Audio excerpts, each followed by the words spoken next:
Well, the book of Esther begins kind of with this drama about the king and the queen and a potential replacement. Um, the book turns much, much more difficult in chapter 3. And it starts as human difficulties often start because of problems between men. And I'm a man, so I can say the vast majority of the problems in the world are caused by men, and often having to do with male pride and violence and anger.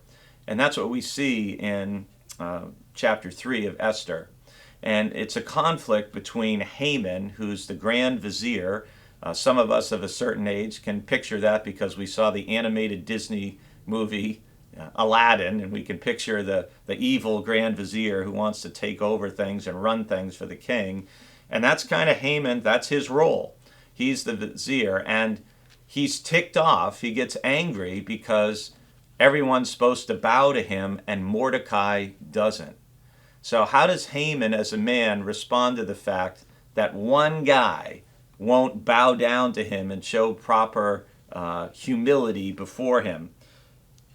He learns what people he's from, and when he finds out that he's a Benjamite, he is going to issue a terrible, terrible edict. And if you want to be reminded of where this conflict between the Benjamites and the Agagites, who are one part of the Amalekites, you can turn back to 1 Samuel chapter 15, verses 7 to 9.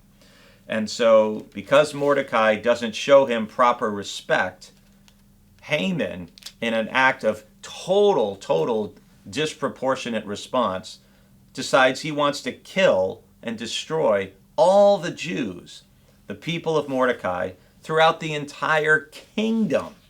Obviously, this level of response is totally inappropriate.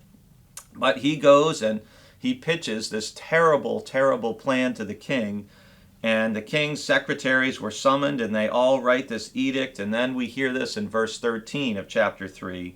Letters were sent by couriers to all the king's provinces, giving orders to destroy, to kill, and to annihilate all Jews, young and old, women and children, in one day, the 13th day of the 12th month, which is the month of Adar, and to plunder their goods. Anti-Semitism is not a new development. Sadly, it is an ancient one that is often related to the exclusive nature of the fact of the Jewish faith that they will not worship or bow down to any other God other than the God of Israel. And anti-Semitism has had terrible consequences throughout human history.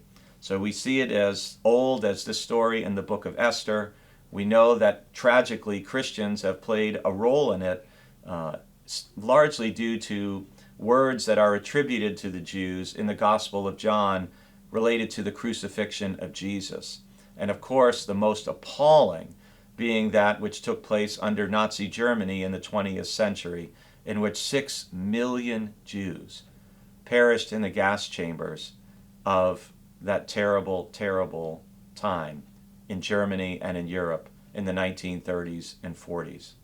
To be a Christian is to be someone who stands against anti-Semitism in any form, in any place, at any time. Jesus was Jewish. So were his inner circle of the 12 disciples.